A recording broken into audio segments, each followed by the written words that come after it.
ആദ്യമായി ഈശോയ്ക്ക് മാതാവിന് ഒരുപാട് നന്ദി പറയുന്നു. എൻ്റെ പേര് നിയ, ഞാൻ കോട്ടയം കിടങ്ങൂരിൽ നിന്ന് വരുന്നു. ഞങ്ങൾ കൂട്ടുകാരാണ്. അപ്പോൾ നമ്മൾ ആദ്യമായി ഇവിടെ വന്ന് ഉടമ്പടി എടുക്കുന്നത് ഏപ്രിൽ 14 2023 അപ്പം ഞങ്ങൾക്ക് ഇത് ഉടമ്പടിയെക്കുറിച്ചോ മാതാവിനെക്കുറിച്ചോ കൃപാസനത്തിനെക്കുറിച്ചോ വലിയ അറിവില്ലായിരുന്നു. അപ്പം നമ്മൾ ആദ്യമായി മാതാവിനെക്കുറിച്ച് അറിയുന്നത് എൻ്റെ ഒരു ഫ്രണ്ടിൻ്റെ അമ്മ വഴിയാണ്. ഞങ്ങൾ ഉടമ്പടിയെക്കുറിച്ചും മാതാവിനെക്കുറിച്ചും അറിയുന്നത്. അങ്ങനെ നമ്മൾ ഒരു ദിവസം ഇവിടെ വന്ന് ഉടമ്പടി എടുത്തു. അത് ഞങ്ങൾ നേഴ്സിംഗ് പഠിച്ചുകൊണ്ടിരിക്കുന്ന BSc നേഴ്സിംഗ് പഠിച്ചുകൊണ്ടിരിക്കുന്ന വിദ്യാർത്ഥികളായിരുന്നു. ഞങ്ങൾ ഫസ്റ്റ് ഇയർ നേഴ്സിംഗ് പഠിച്ചുകൊണ്ടിരുന്ന സമയത്താണ് ഞങ്ങളിവിടെ വന്ന് ആദ്യമായി ഉടമ്പടി എടുക്കുന്നത്. ഉടമ്പടി എടുത്തു. ഞങ്ങൾ കുറച്ച് കൂട്ടുകാരെല്ലാവരും കൂടെ വന്നാണ് ഇവിടെ ഉടമ്പടി എടുക്കുന്നത്. ഉടമ്പടി എടുത്തിട്ട് പോയി ഞങ്ങൾ കൂടുതലും നിയോഗം വെച്ചിരുന്നത് ഈ 4 വർഷവും സപ്ലി ഇല്ലാതെ ഞങ്ങളെ പാസ്സാക്കി അനുഗ്രഹിക്കണേ മാതാവേ എന്നായിരുന്നു ഞങ്ങളുടെ എല്ലാവരുടെയും നിയോഗം ആദ്യത്തേത്. കാരണം ഞങ്ങളുടെ കൂടെ തന്നെ ഇയർ ബാക്കുള്ളവരും അതുപോലെ തന്നെ ഒത്തിരി സപ്ലി ഉള്ളവരും ഒക്കെ ഉണ്ട്. അപ്പോൾ അവർ ബുദ്ധിമുട്ടുന്നത് നമ്മൾ കണ്ടിട്ടുണ്ട്. അപ്പോൾ അതുകൊണ്ട് തന്നെ ഞങ്ങൾ അതായിരുന്നു മെയിനായിട്ട് മാതാവിനോട് പറഞ്ഞിരുന്നത്. മാതാവെ, ഞങ്ങളെ 4 വർഷവും പാസ്സാക്കി അനുഗ്രഹിക്കണേ, ഒരു സപ്ലിമെൻ്ററി പോലും എഴുതേണ്ട വരുത്തരുതേ മാതാവെ എന്നായിരുന്നു നമ്മൾ പറഞ്ഞിരുന്നത്. അങ്ങനെ ഞങ്ങളിവിടെ വന്ന് ഉടമ്പടി എടുത്തിട്ട് പോയി. ഉടമ്പടി എടുത്തു. അങ്ങനെ 4 വർഷവും ഞങ്ങളെ എല്ലാ എക്സാമും എഴുതിക്കൊണ്ടിരുന്നത് ഇവിടുത്തെ എല്ലാ പേപ്പറിലും ഞങ്ങൾ എക്സാം എഴുതി കഴിഞ്ഞിട്ട് മാതാവിൻ്റെ ഉപ്പും അതുപോലെ തന്നെ തൈലവും ഞങ്ങൾ എല്ലാ പേപ്പറിലും കുരിശ് വരച്ച് എല്ലാ പേപ്പറിലും വിശ്വാസ പ്രമാണം ചൊല്ലിയാണ് ഞങ്ങൾ പേപ്പേഴ്സ് കൊടുത്തുകൊണ്ടിരുന്നത് ടീച്ചേഴ്സിന്. അങ്ങനെ ഞങ്ങളുടെ കയ്യിൽ മാതാവിൻ്റെ കാശുരൂപം ഉറക്കെ പിടിച്ചാണ് നമ്മൾ എക്സാം എഴുതിക്കൊണ്ടിരുന്നത്. ഉപ്പും കയ്യിൽ പിടിക്കും. അതുപോലെ തന്നെ ഞങ്ങൾ ഇരിക്കുന്ന ആ ടേബിളിൽ ഉപ്പ് വെതറിയിട്ട് ആണ് ഞങ്ങൾ എക്സാം എഴുതിക്കൊണ്ടിരുന്നത്. അതുപോലെ തന്നെ ഞങ്ങളുടെ കൂട്ടുകാരും അതുപോലെ എക്സാമിന് മുമ്പ് ഞങ്ങളുടെ അടുത്ത് വന്ന് ചോദിക്കുമായിരുന്നു, കുറച്ച് ഉപ്പ് തരാവോ, കുറച്ച് തൈലം തൂത്ത് തരാവോ എന്ന് അവരും വന്ന് ചോദിക്കുമായിരുന്നു.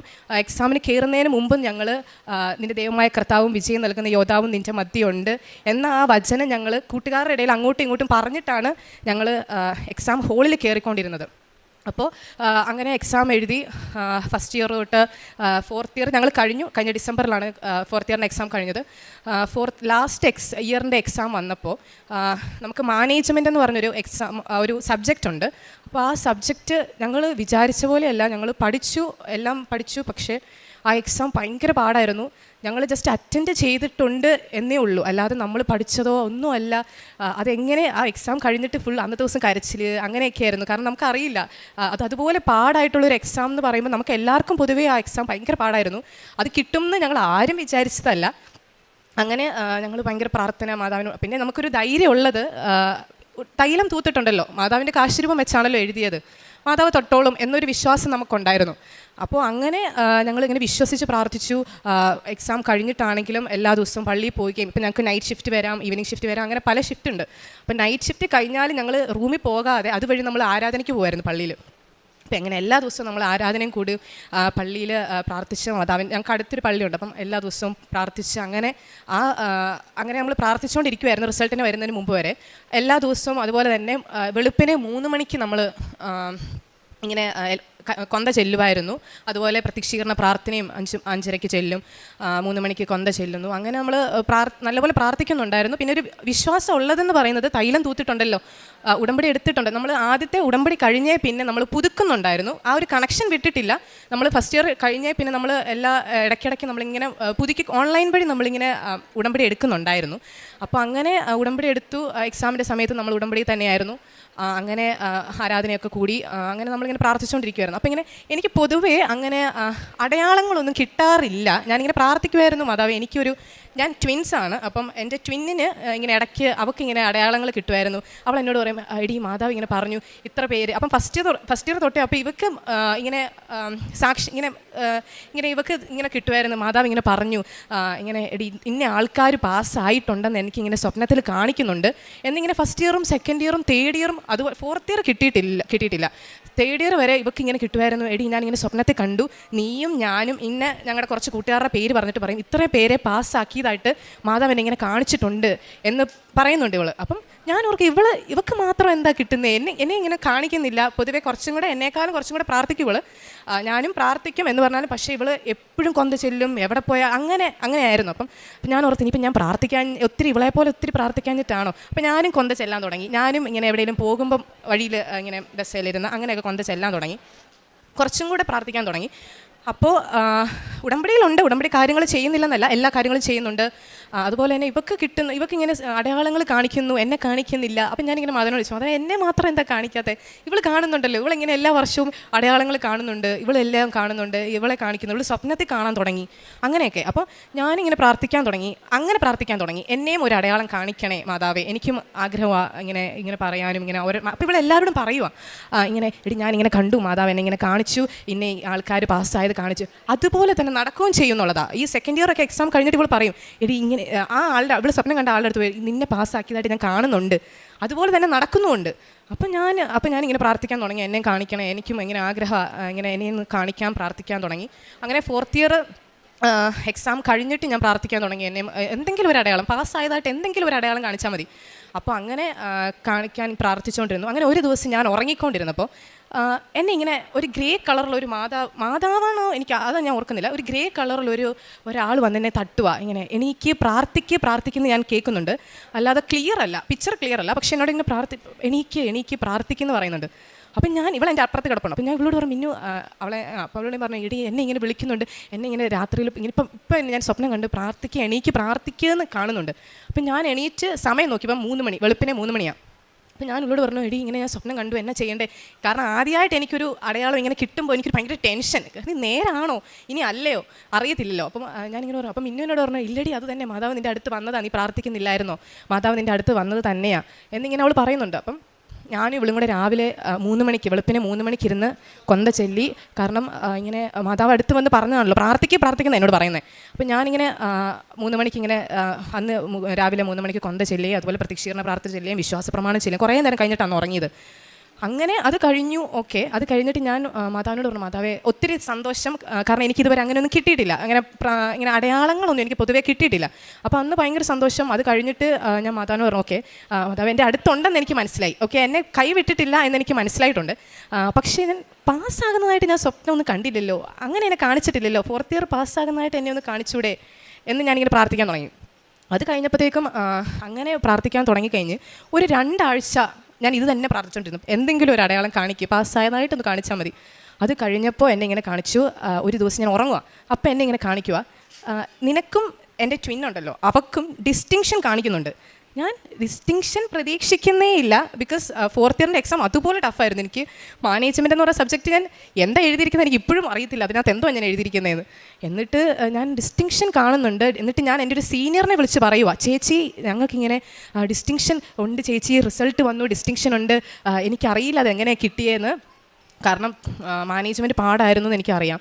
അപ്പോൾ ഡിസ്റ്റിങ്ഷൻ ഉണ്ട്, അറിയത്തില്ല, മാതാവായിട്ട് തന്നതാ, കൃപാസന മാതാവ് തന്നതാ എന്ന് ഞാനിങ്ങനെ ചേച്ചിയോട് പറയുന്നുണ്ട്. അപ്പം ഞാൻ അങ്ങനെ സ്വപ്നം കണ്ടു, പക്ഷേ ഞാനതങ്ങനെ അത്രയ്ക്ക്, കാരണം വിശ്വസിച്ചു കാണിച്ചു. ഞാൻ അവളോട് പറഞ്ഞു. അപ്പോൾ അവൾ പറഞ്ഞു, ഇത് തന്നെ ആയിരിക്കും, കാരണം എല്ലാ വർഷവും എന്നെ അടയാളം കാണിക്കുന്ന എല്ലാം നടന്നിട്ടുണ്ട്, അപ്പോൾ നിന്നെയും കാണിച്ചതായിരിക്കും, അത് നടക്കുമെന്ന് എന്നോട് ഇങ്ങനെ പറഞ്ഞു. അത് കഴിഞ്ഞപ്പോഴത്തേക്കും ഞാൻ പറഞ്ഞു, ഓക്കെ നോക്കാം. പക്ഷെ ഞാൻ ആരോടും പറഞ്ഞിട്ടില്ല, കാരണം അറിയത്തില്ലല്ലോ എന്നുള്ള രീതിയിൽ വിശ്വാസമുണ്ട്, പക്ഷെ എനിക്കൊരു പേടി, ഞാനോ അത് ഞാനിങ്ങനെ മമ്മിയോട് പറഞ്ഞു, മമ്മി ഞാനിങ്ങനെ കണ്ടിട്ടുണ്ട്, അറിയത്തില്ല എന്ന് ഞാൻ പറഞ്ഞു. അങ്ങനെ റിസൾട്ട് വന്നു, നമുക്ക് ഫെബ്രുവരി റിസൾട്ട് നോക്കിയപ്പോൾ ഞങ്ങൾക്ക് 2 പേർക്കും ഡിസ്റ്റിങ്ഷൻ. അത് എനിക്കെങ്ങനെയാണെന്ന് എനിക്ക് ഇപ്പോഴും അറിയത്തില്ല, കാരണം നമ്മൾ സ്വപ്നം കാണുന്നു, ഡിസ്റ്റിങ്ഷൻ ഉണ്ടെന്ന് മാതാവ് പറയുന്നു, അതുപോലെ തന്നെ നടക്കുന്നു, എല്ലാം അതുപോലെ തന്നെ. എനിക്കത് ഭയങ്കര ഒരു അത്ഭുതമായിട്ട് തോന്നിയത്, കാരണം എനിക്കിതുവരെ അങ്ങനെ അടയാളങ്ങൾ കിട്ടിയിട്ടില്ല. അപ്പോഴെനിക്ക് മനസ്സിലായി, വിശ്വസിച്ച് പ്രാർത്ഥിച്ച എന്തായാലും അതിന് ഉത്തരം കിട്ടുമെന്ന് എനിക്ക് മനസ്സിലായി. കാരണം ഞാൻ അങ്ങനെ ഉടമ്പടി എടുക്കുന്നതിന് മുമ്പ് ഞാൻ പ്രാർത്ഥിക്കും എന്ന് പറഞ്ഞാൽ വലിയ വിശ്വാസിയോ വലിയ കാര്യമായിട്ട് പ്രാർത്ഥിക്കുമോ അങ്ങനെയൊന്നുമില്ല. വീട്ടിൽ കുരിശ് വരയ്ക്കും, സന്ധ്യാപ്രാർത്ഥനയൊക്കെ ചെയ്യും, എല്ലാ ദിവസവും പള്ളിയിൽ പോകുന്നുണ്ടായിരുന്നു, എല്ലാ ദിവസവും പള്ളിയിൽ പോകും, അങ്ങനെ ഒക്കെ ഉണ്ട്. പക്ഷേ അങ്ങനെ വലിയ കാര്യമായിട്ട് ഞാൻ തന്നെ ഇരുന്ന് പ്രാർത്ഥിക്കുമോ അങ്ങനെയൊന്നും ചെയ്തിട്ട് പൊതുവേ ഇല്ല. അപ്പം ഈ ഉടമ്പടി എടുത്തേ പിന്നെയാണ് ഞാനിങ്ങനെ തന്നെ പ്രാർത്ഥിക്കാൻ തുടങ്ങിയതും, അതുപോലെ ഈശോനെക്കുറിച്ച് മറ്റുള്ളവർക്ക് പറഞ്ഞു കൊടുക്കാൻ തുടങ്ങിയതും. നേരത്തെ എനിക്ക് കുറച്ച് ചമ്മലൊക്കെ ഉണ്ടായിരുന്നു, ഇങ്ങനെ പറയാനും കാര്യങ്ങളൊക്കെ, ഇങ്ങനെ ഈശോ അങ്ങനെയാണ് ഇങ്ങനെയാണെന്നൊക്കെ പറയാൻ ഇച്ചിരി ചമ്മലുള്ള കൂട്ടത്തിലാണ് ഞാൻ. പക്ഷേ ഉടമ്പടി എടുത്തേ പിന്നെ മറ്റുള്ളവരുടെ മാതാവിനെക്കുറിച്ച് പറയാനും എനിക്ക് കിട്ടിയ അനുഗ്രഹങ്ങൾ കുറച്ചും കൂടെ അവരെ കൂടെ പറയാനും അതുപോലെ തന്നെ പ്രാർത്ഥിക്കുന്നതിനെക്കുറിച്ചുമൊക്കെ പറയുന്നതിന് എനിക്കങ്ങനെ മടി തോന്നിയിട്ടില്ല. അങ്ങനെ മറ്റുള്ളവരോട് പറയുമായിരുന്നു. അങ്ങനെ എല്ലാവരോടും അങ്ങനെ ഇങ്ങനെയൊക്കെ പറയും, മാതാവ് അങ്ങനെയാണ്, മാതാവ് ഇങ്ങനെയാണ്, ഇങ്ങനെ കൃപാസനം എന്ന് പറയുന്നത് അറിയാൻ മേലാത്തവർക്കും പറയുമായിരുന്നു. ഇങ്ങനെ കൃപാസനം എന്ന് പറഞ്ഞൊരു പള്ളിയുണ്ട്, അവിടെ ഇങ്ങനെ മാതാവുണ്ട്, എല്ലാ കാര്യങ്ങളും മാതാവ് നമുക്ക് എന്ത് വേണമെങ്കിലും മാതാവിനോട് വിശ്വസിച്ച് പ്രാർത്ഥിച്ചാൽ നടത്തി തരും എന്ന് ഞാനിങ്ങനെ പറയുന്നുണ്ടായിരുന്നു. അപ്പോൾ അങ്ങനെ ഓരോന്നിങ്ങനെ പറയും, മാതാവിൻ്റെ കാര്യങ്ങളൊക്കെ എല്ലാവരോടും പറയുമായിരുന്നു. അങ്ങനെ ഞങ്ങൾ വഴി കുറേ പേര് ഇവിടെ വന്ന് ഉടമ്പടി എടുത്തിട്ടുണ്ട്.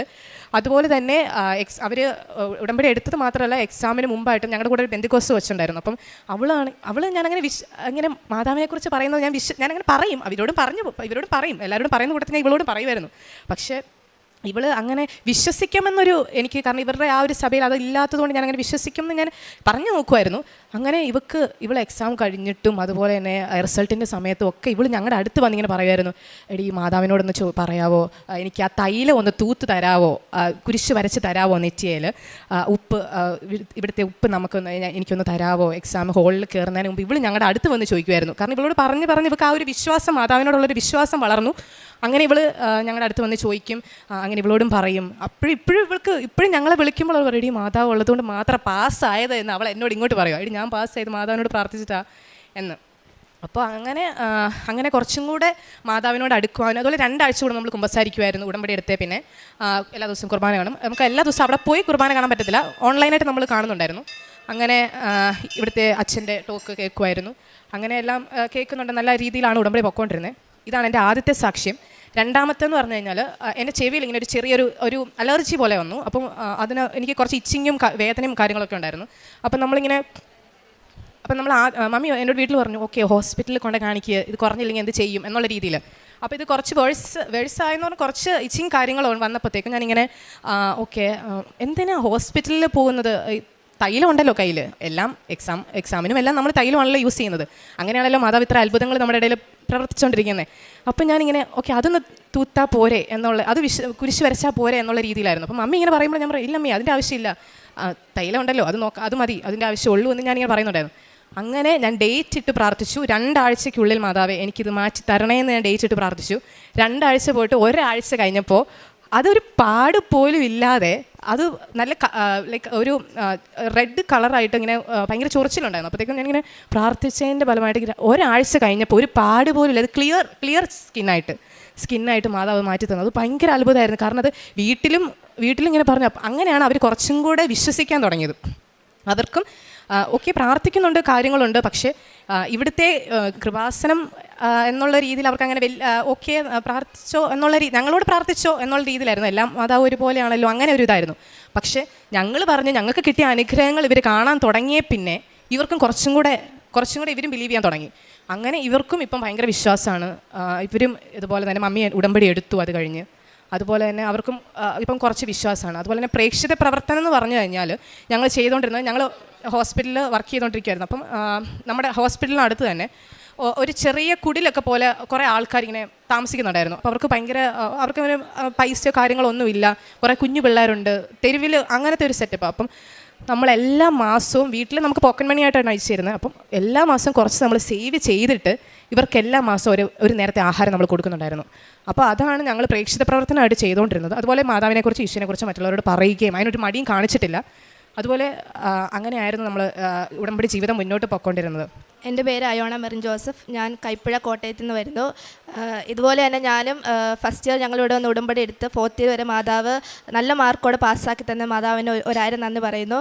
അതുപോലെ തന്നെ എനിക്ക് കഴിഞ്ഞ ദിവസം ഒരു ഇൻ്റർവ്യൂ ഉണ്ടായിരുന്നു. അപ്പം ഞാൻ മാതാവിനോട് ഞാനിപ്പോൾ ഫോണിലായിരുന്നു. അപ്പം ഞാൻ മാതാവ് ഉപ്പ് വിതറി ഫോണിൽ തൈലവും പൂശി പ്രാർത്ഥിച്ചു. മാതാവെ എന്നോട് ഒത്തിരി ചോദ്യം ചോദിക്കരുത്, കാര്യം ഞാൻ ബാംഗ്ലൂരിൽ നിന്ന് വന്ന അന്നായിരുന്നു എനിക്ക് ഇൻ്റർവ്യൂ. അപ്പോൾ എന്നോട് ഞാൻ ഒത്തിരി പ്രിപ്പയർ ചെയ്തിട്ടില്ല.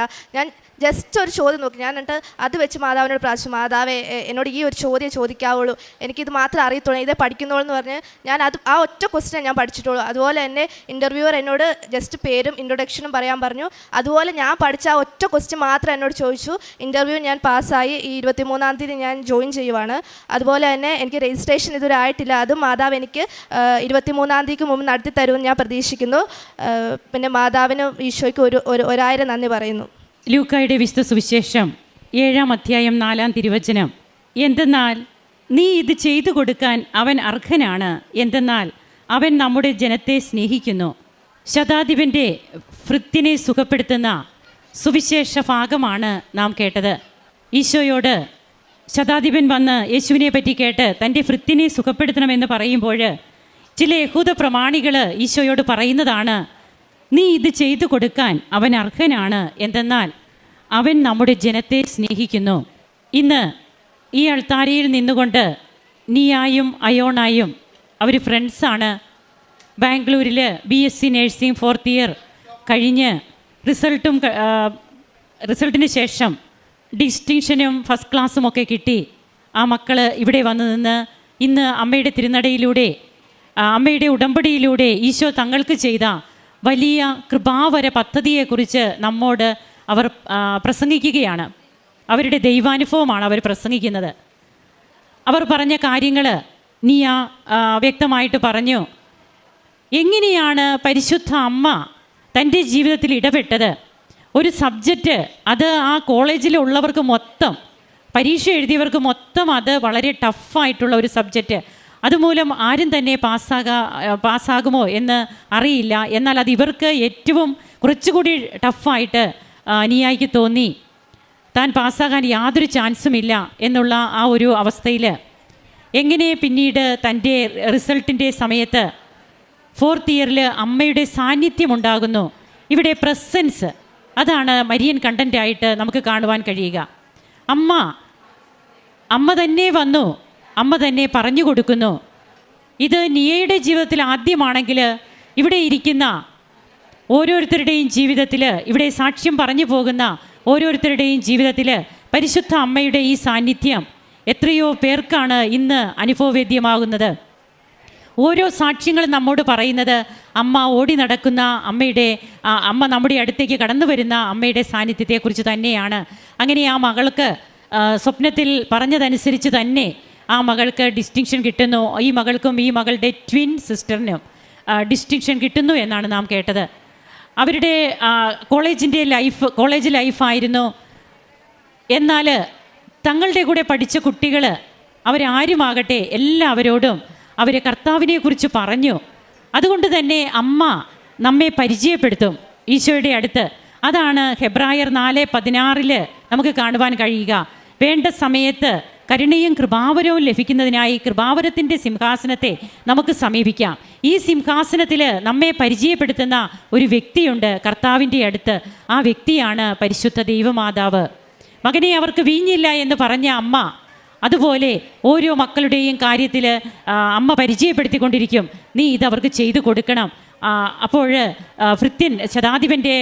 ഭൃത്യൻ്റെ കാര്യത്തിൽ യഹൂദ പ്രമാണികൾ പറഞ്ഞു, ഇതിന് അവൻ അർഹനാണ്, അവൻ നമ്മുടെ ജനത്തെ സ്നേഹിക്കുന്നു.